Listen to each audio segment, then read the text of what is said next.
Hey Rebecca, Mike, I'll take a walk through. This is unit 46 that just emptied out this morning, and it's in great shape. Linoleum countertops. The appliances look wonderful. The tile, as you can see, it's set at a diagonal. It's clean. Everything's in great shape. Sleeper sofa. Here's the, I'll shoot some video out back so you can see exactly what the grounds look like. But here's a slow pan of the main room. This is listed as a 1-bedroom for $449.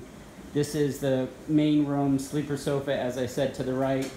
Table, here's the kitchen, and then I'll take you into the main bedroom right through here. Two beds in here.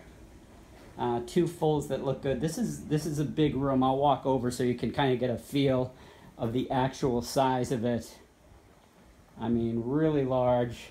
Carpet probably needs to be swapped out. And owner's closet right in front of me. And here's the bathroom. Really clean, super serviceable. I don't think there's any work in here at all to be done. There are more pictures online. Again, there's the owner's closet, so you keep your own stuff in there. And then when it's rented out, you lock all your own things up. And I'll go ahead, I'll again shoot the back of it. So this is unit 46, and I'll take us over to 39 next. Thanks so much.